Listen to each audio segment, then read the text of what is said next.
Last lecture में हमने लैंथनॉइड्स के बारे में डिस्कस किया, इनकी इलेक्ट्रॉनिक कॉन्फ़िगरेशन, और उसके बाद हमने उनकी फिजिकल प्रॉपर्टीज में उसका सबसे इंपॉर्टेंट प्रॉपर्टी जो मानी जाती है that is regarding the atomic radii, ionic radii, जिसमें हमने देखा था lanthanoid contraction. Now moving further, जो हमारे पास लैंथनॉइड्स है, लैंथनॉइड्स में मैंने आपको पहले ही कहा है लैंथनॉइड सीरीज सीरियम से स्टार्ट होती है और एंड होती है लिटिशियम पे। ऑल्दो लैंथनम डी ब्लॉक में होता है, लेकिन लैंथनम डी ब्लॉक का है, लेकिन इसको पढ़ा जाता है इनके साथ ही बिकॉज इसकी प्रॉपर्टीज इनके साथ मैच होती है। ये जो लैंथनॉइड्स है मेन सीरियम से लिटिशियम है, लेकिन लैंथनम को भी इसी के साथ पढ़ना है because of its similarity. Now moving towards the next property, that is oxidation state. Oxidation state इनका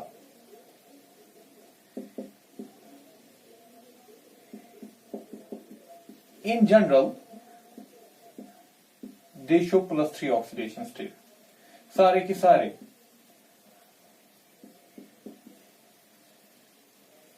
जो भी आपके पास इस सीरीज में एलिमेंट्स हैं, याद रखिएगा ये +3 ऑक्सीडेशन स्टेट दिखाते हैं सारे। जनरल में हम कह देते हैं कि इनकी जो सबकी ऑक्सीडेशन स्टेट है दैट इज +3, लेकिन +3 दैट मीन +3 तो है ही। कुछ एलिमेंट्स है जैसे कि हमारे पास सीरियम है, टर्बियम है, cerium, terbium, neodymium, dysprosium and promethium also show +4 oxidation state.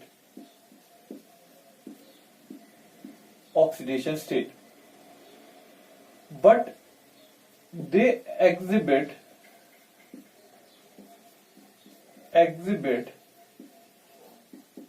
strong oxidizing nature.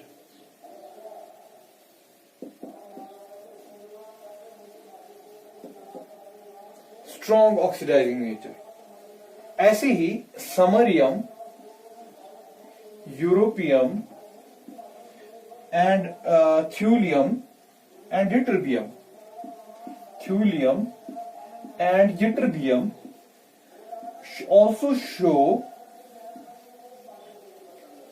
+2 oxidation state, but they are strong reducing agents.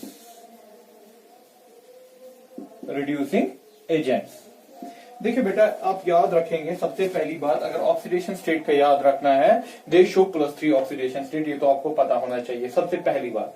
लेकिन +3 से जाके कुछ एलिमेंट्स हैं जो +4 भी दिखाते हैं, जैसे कि सीरियम, टर्बियम, नियोडाइमियम, डाइसोप्रोसियम, प्रोमीथियम, ये +4 भी दिखाते हैं। लेकिन +4 में जैसे कि फॉर एग्जांपल अगर मैं ऐसे लिखूं सीरियम +4, ये माना जाता है strong oxidizing agent. Strong oxidizing agent का मतलब कि ये इलेक्ट्रॉन लेना चाहेगा और इलेक्ट्रॉन लेके किस में कन्वर्ट हो जाएगा, +3 में।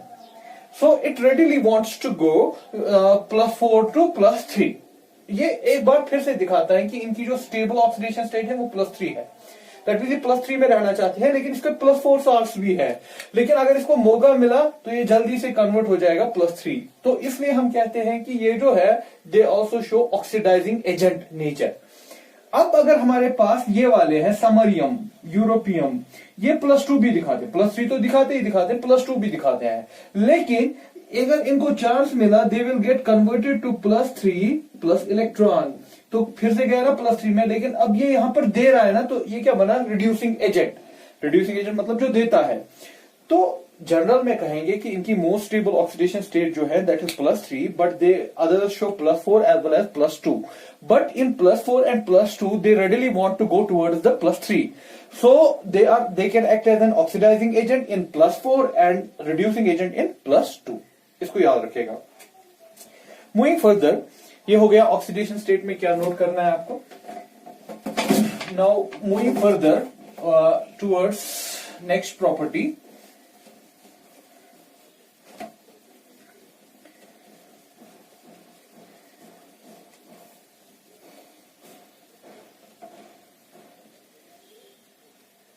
we have magnetic property. Magnetic property.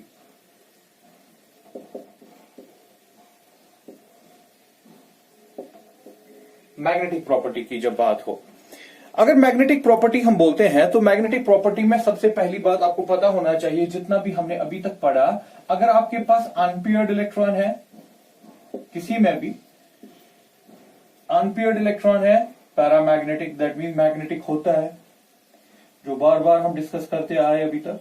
अगर अनपेयर्ड इलेक्ट्रॉन नहीं है, पेयर्ड है, पेयर्ड कॉन्फ़िगरेशन है, तो ये डायमैग्नेटिक होता है, डायमैग्नेटिक। तो इसी हिसाब से आप देखेंगे किस कॉन्फ़िगरेशन हम पहले ही पढ़ चुके हैं, तो आपको बस देख रहा है कि अनपेयर्ड इलेक्ट्रॉन है कि नहीं है। अगर अनपेयर्ड इलेक्ट्रॉन है तो पैरामैग्नेटिक होगा, अगर अनपेयर्ड इलेक्ट्रॉन नहीं है तो डायमैग्नेटिक होगा। जैसे कि मैं आपको एक एग्जांपल पे देता हूं, फॉर एग्जांपल सीरियम को देखिए। हमारे पास जो सीरियम होता है, सीरियम की जो कॉन्फ़िगरेशन है, outer configuration 4f1 5d1 6s2, 4f1 5d1 6s2, इसमें तो ये अनपेयर्ड नहीं है, लेकिन यहां पर ये अनपेयर्ड है, अनपेयर्ड है, एक एक इलेक्ट्रॉन है। अगर अब मैं आपको दे दूं सीरियम 4 पॉजिटिव, तो ये सारे निकल गए ना, इसमें कुछ नहीं बचा। अब इसमें खाली अंदर वाली कॉन्फ़िगरेशन है, वो जिनॉन की है, या हाँ वो जिनॉन की है, तो अंदर वाली कॉन्फ़िगरेशन इसकी जिनॉन की बच जाएगी। बाहर 4f0 5d0 6s2 6s0, इसमें तो ये सीधे, अब इसमें कोई अनपेयर्ड इलेक्ट्रॉन नहीं बचा, तो हम सीधे कह सकते हैं इट इज अ डायमैग्नेटिक। तो बेटा इस तरीके से देखना है। अगर इसको बोला जाए ये पैरामैग्नेटिक है यहां पर, लेकिन यहां पर क्या है, डायमैग्नेटिक। तो करना क्या है आपको सिर्फ देखना है कि अनपेयर्ड इलेक्ट्रॉन है कि नहीं। अगर अनपेयर्ड इलेक्ट्रॉन है तो वो पैरामैग्नेटिक में जाएगा, नहीं है तो डायमैग्नेटिक में जाएगा। हाँ ये भी, अगर more number of unpaired electrons है, more number of unpaired electrons, more paramagnetic, more paramagnetic, that mean ज्यादा मैग्नेटिक वो बिहेव करेगा। लेकिन इसके साथ एक चीज नोट करके रखिएगा, अगर आपको डी ब्लॉक का याद होगा, जब मैं आपको डी ब्लॉक में पढ़ा रहा था, डी ब्लॉक में मैंने आपको कहा कि हम मैग्नेटिक मोमेंट कैलकुलेट कर सकते हैं। अगर आपको यहां पर मैग्नेटिक मोमेंट कैलकुलेट करना है, तो मैग्नेटिक मोमेंट यहां पर निकलता है, magnetic moment that is mu under root 4s s plus 1 4s s plus 1 plus l का भी orbital contribution, that is the l, वो भी आपको लेना है साथ में, l plus 1, l plus 1। ये s क्या है, स्पिन क्वांटम नंबर,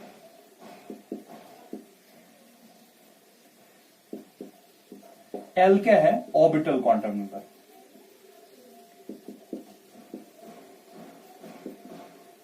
अगर आपको याद होगा, डी ब्लॉक में मैंने आपको कहा था, डी ब्लॉक में अगर आपको मैग्नेटिक मोमेंट 3D सीरीज को आपको निकालना है, तो आप सीधे करते थे n+2। n क्या था, नंबर ऑफ अनपेयर्ड इलेक्ट्रॉन। लेकिन यहां पर मैंने कहा था आपको, ये कंट्रीब्यूशन जो होता है ये स्पिन की वजह से होता है, खाली स्पिन की वजह से।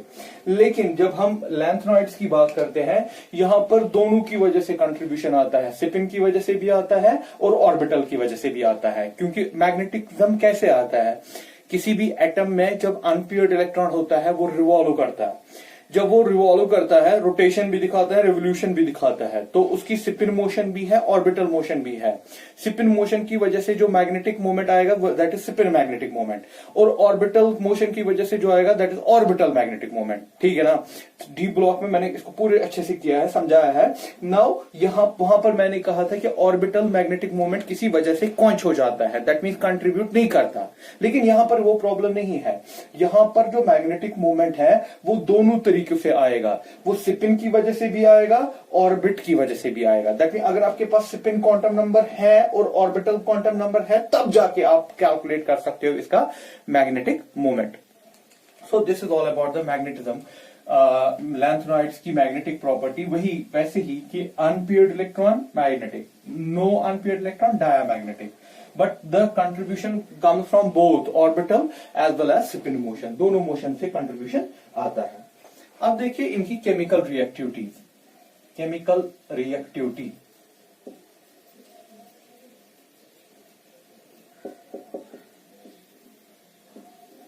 लैंथनॉइड्स को अगर आप ट्रीट करेंगे एसिड्स के साथ, मेटल को जब एसिड के साथ ट्रीट करता है इट प्रोड्यूस हाइड्रोजन गैस, तो ये भी देता है। मेटल्स को देखा गया है, अल्कली मेटल्स में आपने देखा होगा, अगर इनको हम एसिड्स के साथ ट्रीट करते हैं दे गिव हाइड्रोजन गैस, तो ये भी देते हैं। If we treat them halogens with halogens, अगर इनको हैलोजेंस के साथ ट्रीट करें दे फॉर्म, हम शॉर्ट में लैंथनॉइड सीरीज का कोई भी एलिमेंट ऐसे दिखा रहे हैं तो दे फॉर्म LnX3, ठीक है, सॉल्ट ये बनेगा LnX3, X हो गया हैलोजन।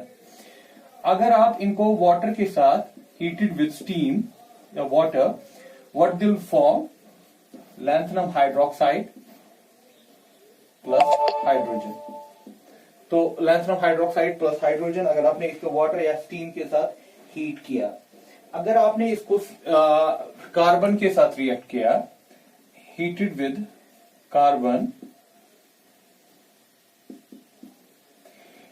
कार्बन, तो आपके पास कुछ सीरीज ऑफ सॉल्ट्स आपके पास बन सकते हैं, LnC2, C3, ये सारी चीजें बन सकती है। Ln आपके पास बन रहा है LnC2, Ln2C3, ये भी बन सकता है। लैंथनम कार्बाइड्स है Ln3C, तो ये हो गया लैंथ। अगर आपने इनको किनके साथ ट्रीट किया, कार्बन के साथ ट्रीट किया। अगर नाइट्रोजन के साथ ट्रीट किया with nitrogen, they can form lanthanum nitride, LnN, ठीक है ना, लैंथनम नाइट्राइड। तो ये इनकी कुछ प्रॉपर्टीज है। हाइड्रोजन के साथ, हैलोजन के साथ अगर आप इसको ट्रीट करोगे, सल्फर के साथ अगर ट्रीट करोगे विद सल्फर, Ln2S3, अगर ऑक्सीजन के साथ विद ऑक्सीजन, ऑक्साइड्स बनाएगा Ln2O3, ठीक है। तो ये कुछ प्रॉपर्टीज हैं, दैट मीन एसिड के साथ हाइड्रोजन देता है जैसे कि मेटल्स देते हैं। हैलोजेंस के साथ LnX3, ऑब्वियसली यहां पर इसका +3 ऑक्सीडेशन स्टेट आएगा।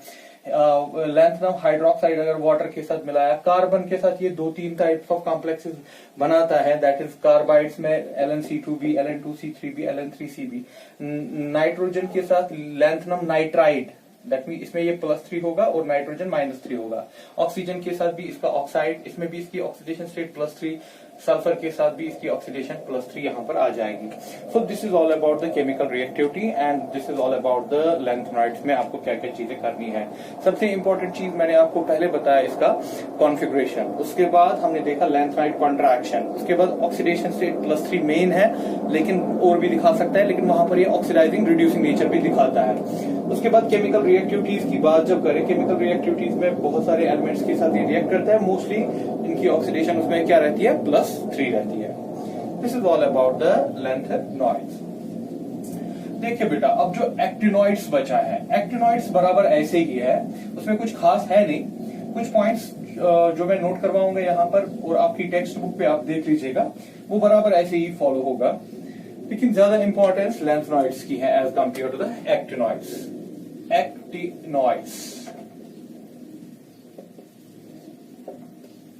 Actinoids 5F series,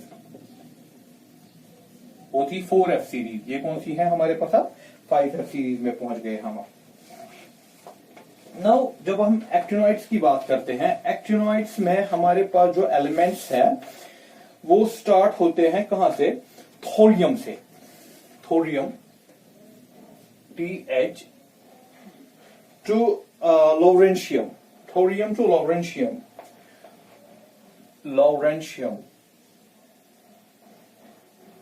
thorium to lawrencium. Thorium का एटॉमिक नंबर हमारे पास है 90 और इसका एटॉमिक नंबर है 103। तो एक्चुअली डी ब्लॉक में आप देखिएगा कहीं पर एक्टिनियम है, उसके बाद जिसका एटॉमिक नंबर 89 है, उसके बाद गैप है, ठीक है ना। एक्टिनियम के बाद गैप होगी, वो जो गैप में एलिमेंट्स हैं वो यहां पर है, थोरियम से लॉरेंशियम 90 से 103। अब बाकी वैसे ही जैसे वहां पर लैंथनम था, लैंथनम के बाद स्टार्ट होता था सीरियम से लेके ल्यूटिशियम तक। वैसे ही यहां पर है एक्टिनियम है, एक्टिनियम के बाद मेन जो सीरीज है वो थोरियम से लेके लॉरेंशियम है। इनकी जनरल इलेक्ट्रॉनिक कॉन्फ़िगरेशन में लिखता हूं, आप टेक्स्ट बुक से इनकी अलग अलग करके देख सकते हो इनकी कॉन्फ़िगरेशन। यहां पर मैं जनरल इलेक्ट्रॉनिक कॉन्फ़िगरेशन दिखाऊंगा। जनरल इलेक्ट्रॉनिक कॉन्फ़िगरेशन कहते हैं हम रैंडॉन, दैट मीन ये हो गया इनर, इनर जो आएगा वो ये है 5f 1 to 14 तक जा सकता है। उसके बाद आएगा 6d, इसके d में 0 से 2 तक, 0 भी है कहीं पर, 1 भी है, 2 पे है, टेक्स्ट बुक में प्रॉपरली चार्ट बना के है, वहां पर आप देख लीजिएगा। और 7s इट इज 2। ये इनकी जनरल इलेक्ट्रॉनिक कॉन्फ़िगरेशन है। जब आप अलग अलग करके एलिमेंट्स के टेबल में देखेंगे तो आप देखेंगे किसी में f में 1 है, 2 है, 3 है, 4 है, सारी चीजें वहां पर दी हुई है आपके पास। Next thing, they show actinoid contraction. जैसे कि वहां पर लेंथनॉइड कॉन्ट्रैक्शन होता है, यहां पर उसको क्या बोलते हैं, actinoid contraction. Although the decrease in size is more। बेटा आप देख लीजिएगा पहले लेंथनॉइड कॉन्ट्रैक्शन जो मैं पिछले लेक्चर में पढ़ा चुका हूं, उसके बाद आपको ये खुद ही समझ आ जाएगा।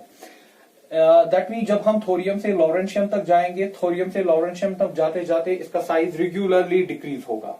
जो रीजनिंग वहां पर है वही रीजनिंग आप यहां पर भी देंगे रेगुलरली। दैट मीन वो ग्राफ देख लीजिएगा जिसमें मैंने दिखाया है कि साइज कैसे डिक्रीज होता है। थोरियम से लॉरेंशियम डिक्रीज होगा। हाँ, थोड़ा सा यहां पर ये है कि जो दो एलिमेंट्स आपस में, उनमें साइज अच्छा खासा डिक्रीज होता है।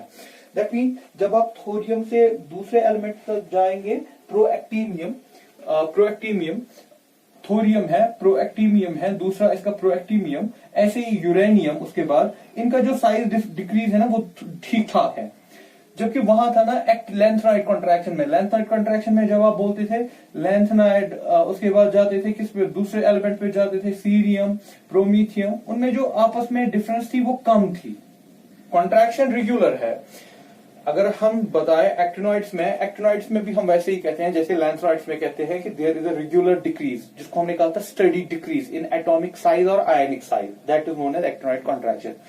लेकिन यहाँ पर जो डिक्रीज है ना वो थोड़ी सी ज्यादा है जो यहाँ पर डिक्रीज होती है। यहाँ पर डिक्रीज आपस के एलिमेंट्स में जो डिक्रीज होती है ना वो कम होती है, लेकिन यहाँ पर डिक्रीज अच्छी खासी होती है। वही मैंने लिखा कि एक्टिनॉइड कॉन्ट्रैक्शन है just like that of lanthanoid contraction, although the decrease in size is more. थोड़े से साइज में जो डिक्रीज आता है ना वो ज्यादा आता है, बाकी वैसे बराबर वही है।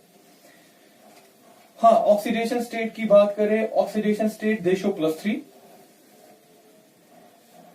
Oxidation state they show +3 oxidation state.